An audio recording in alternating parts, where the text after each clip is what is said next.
हैं डीएसपी, यानी इस राज्य में 64 डीएसपी का प्रमोशन किया गया, जिसमें 40 वो बिहार से थे। तो अगर आज भी अगर उन्हीं का प्रमोशन करना था, उन्हीं को अगर सम्मान देना था, तो हमारे लहू बहाने की क्या आवश्यकता, हमें बलिदान देने की क्या आवश्यकता थी, क्या आवश्यकता थी हमें शहादत देने की।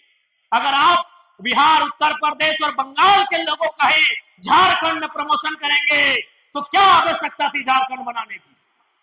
कोई आवश्यकता नहीं थी उस हिसाब से आज। और हमारा कारण क्या था? आज जैसे भगत सिंह कहा करते थे कि आजादी तो हम गोरों से ले लेंगे, लेकिन क्या आजादी गांव तक जा पाएगी? ठीक उसी प्रकार झारखंड की क्या व्यवस्था थी।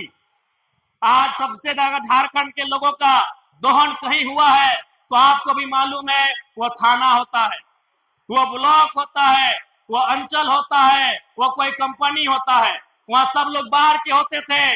और आज भी अगर आप 64 में 40 डीएसपी आएंगे, एक दो को छोड़कर बाकी सब लोग झारखंड का दोहन करने का काम करेंगे। हमारी लड़ाई वही थी, झारखंड लड़ाई का असल स्वरूप भी वही था। महाजनी प्रथा, सामंतवादी प्रथा और पुलिसिया जुल्म भी था। आज हमारी दमयंती दीदी ने सिद्धू कान्हू के हुल विद्रोह का जिक्र किया। हुल विद्रोह को पढ़िए, उसमें जो लिखा है कि विद्रोह का कारण क्या था, उसमें एक कारण पुलिसिया जुल्म भी था। क्योंकि उस समय अंग्रेजों की पुलिस थी और आज जो हमारे राज्य के लोग नहीं है, वो ज्यादातर यहाँ आकर बड़े बड़े पदों में अपनी सेवा दे रहे हैं।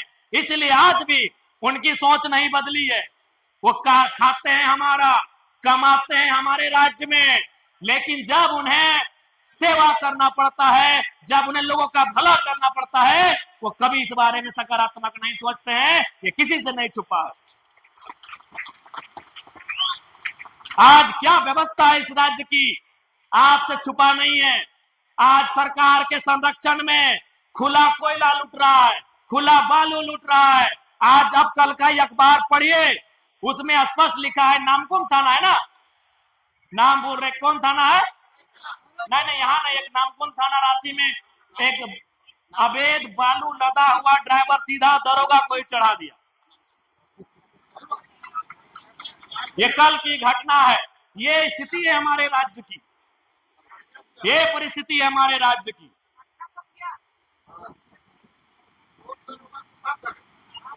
क्योंकि आज चूंकि सरकार के संरक्षण में दोष दोनों का है, जो लोग अवैध बालू लेकर चले उनका भी, और जो थाना प्रभारी वसूली करने के लिए आता है उसका भी। लेकिन उससे भी बड़ा दोष है सरकार का, चूंकि आप गार्जियन।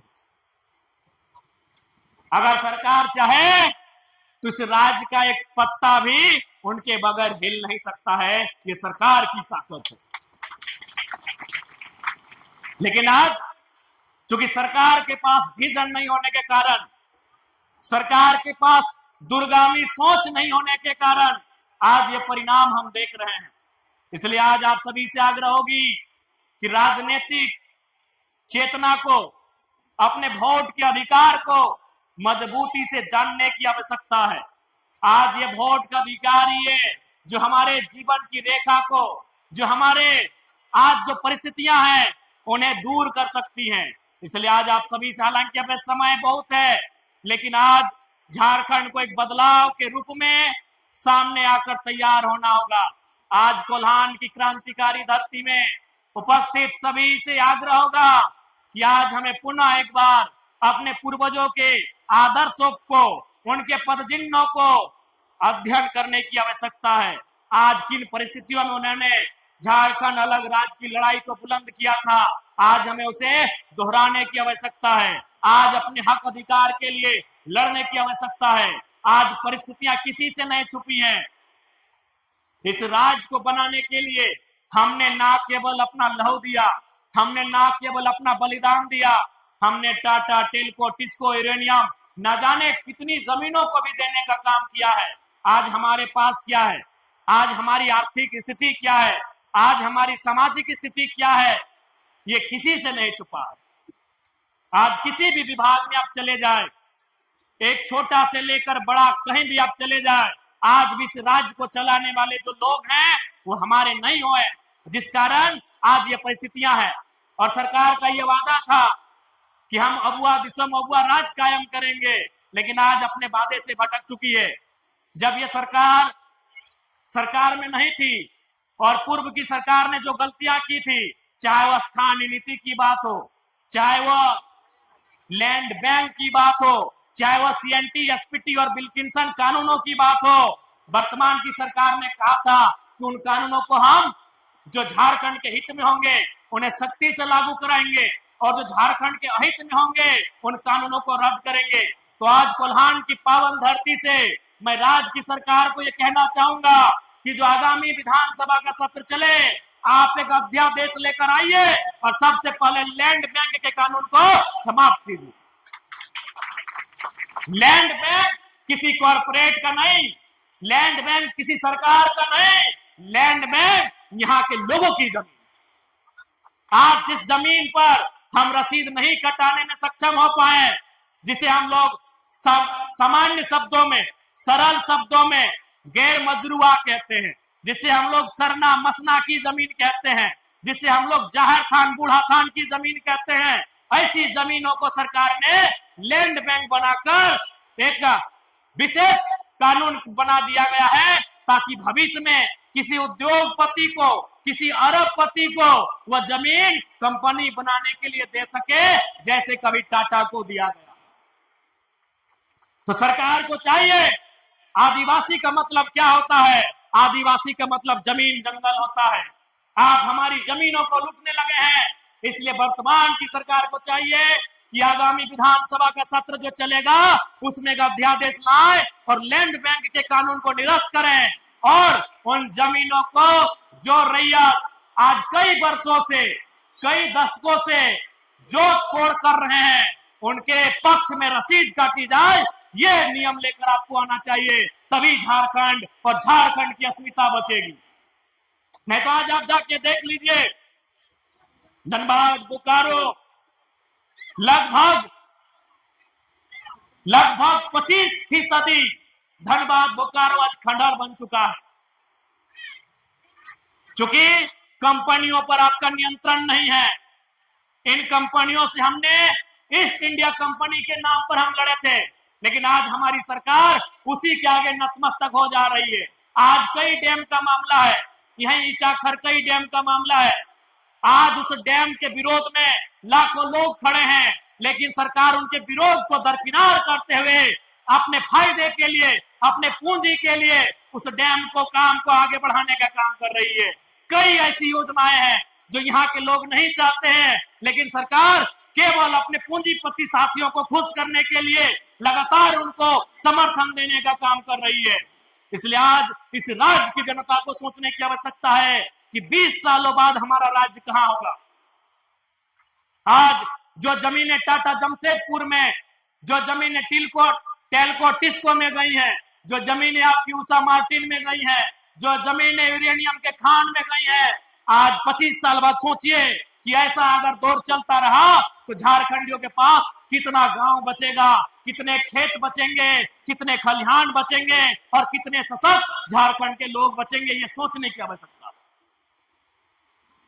आज बिल्कुल आप रांची चले जाइए, प्रॉपर टाटा जमशेदपुर चले जाइए, आपको घुटन महसूस होगा कि वहां दिकुओं का राज हो चुका है।